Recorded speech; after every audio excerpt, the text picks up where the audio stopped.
Sega.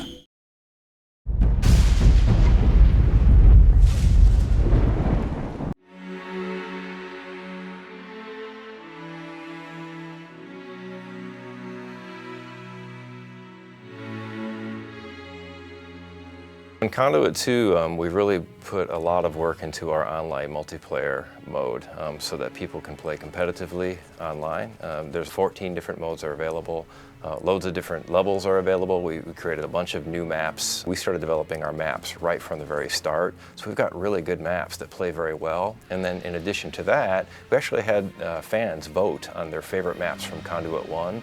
And then we pulled those favorite maps over into Conduit 2, polished them up, set them up so they work better with the new technology. So there's a lot of different maps that are available for you to play with online.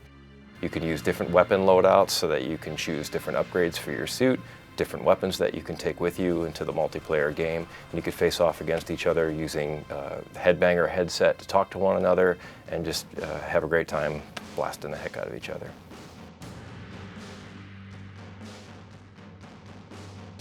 We do have a split-screen competitive multiplayer, and we're really proud of it. It's something that the first game we had multiplayer that we did right.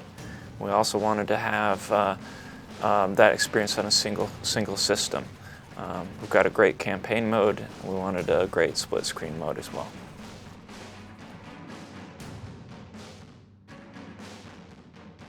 There's this really cool new mode in Conduit 2 called Invasion Mode, and basically 4 people can get together and play split screen on the same console and cooperate with each other to fight waves of monsters. And then as you're defeating all the different monsters, they keep coming at you harder and faster, and as you defeat them, they give you credits that you can use to purchase items later in the game.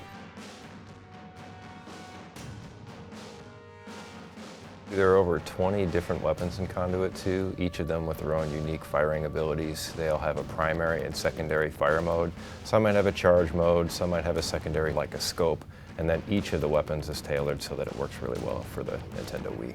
A couple of my favorites are the Arc Eclipse, which allows the player to go invisible for periods of time. It's really a very stealthy weapon. The Aegis device is a lot of fun as well. It's very neat. It's a shield weapon, collects all the armament of the enemies that are firing projectiles at you, and then you can focus those and shoot them back at your enemies. And I would have to say that my 2 favorite weapons in Conduit right now are probably the Hive Cannon. Hive Cannon is cool because it's actually a living insect that Mr. Ford pops onto his arm, and you feed it an egg, and then basically the egg hatches inside the weapon. And the great thing about this gun is that your enemies are really pretty helpless against you because you're just spattering them all over and totally juggling them in front of you. And then another weapon that I really like in Conduit 2 is the phase rifle.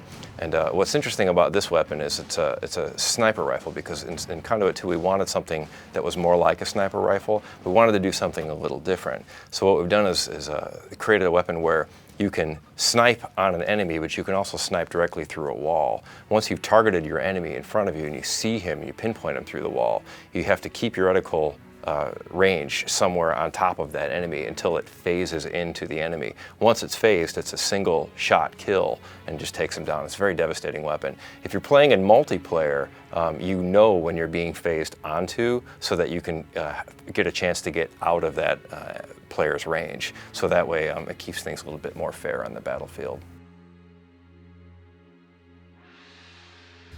It was really important for us this time to have genuine, legitimate bosses. In the first game we had larger enemies, more hit points, but they weren't really multi-stage bosses. We really wanted that variety. We wanted to break things up, and I think we did a good job of it this time out.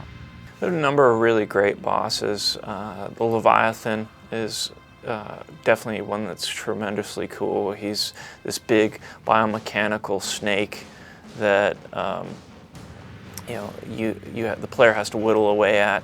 So he's got these orange bits that flange out on him, and you have to pick away at him.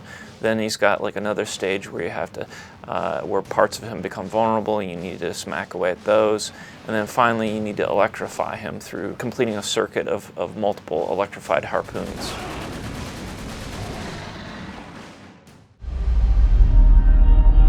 Best of luck to you and your little